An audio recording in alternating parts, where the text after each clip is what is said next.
Customer sikiliza nikuambie, this is wa kisasa aka Gwanzo. Sasa bana, leo nakupa story ya mitaa ya kule. Mitaa ya kule bana, kule wamenyoka. Nilipita mtaa mmoja, mtaa unaitwa Mikoroshoni. Mikoroshoni. Sasa Mikoroshoni kule kuna mikorosho kweli.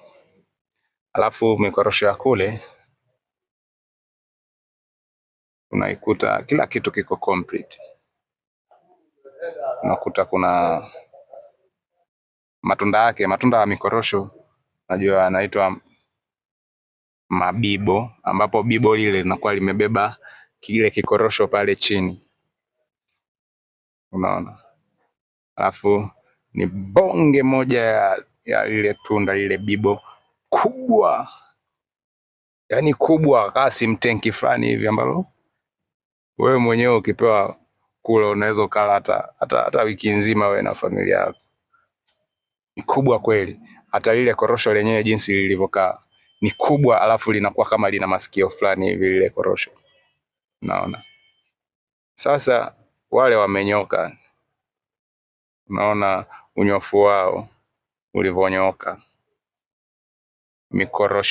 Mikoroshoni, mtaa unaitwa Mikoroshoni. Sasa unakuja huku unakutana na mitaa imetenganishwa. Kuna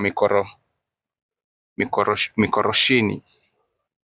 Tena yenyewe sasa imebadilishwa, badala iwe Mikoroshoni ikawa Mikoroshini, ikaongezewa huku nyuma tena ikawa Temeke Mikoroshini, na mabibo ikatenganishwa. Yaani mabibo yenyewe ikapelekwa mbali kabisa, tofauti na huko Mikoroshini kwenyewe huko Temeke. Kwa hiyo sasa unakutana na vitu viwili kwa pamoja ambavyo vimetenganishwa.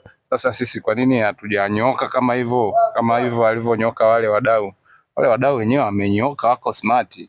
Unakuta mtaa unaitwa Mikoroshoni na mikorosho iko hapo pamoja na mabibo yake yako pale pale, lakini sasa huku sasa mabibo iko huko.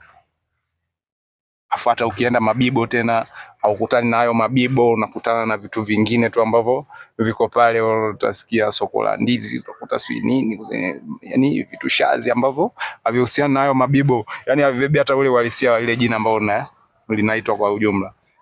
Mabibo kule Mikoroshoni kule, lakini sasa kule ndipo vimebadilishwa kutoka Mikoroshoni kawa Mikoroshini, tena ikaongezewa na Temeke kawa Temeke Mikoroshini.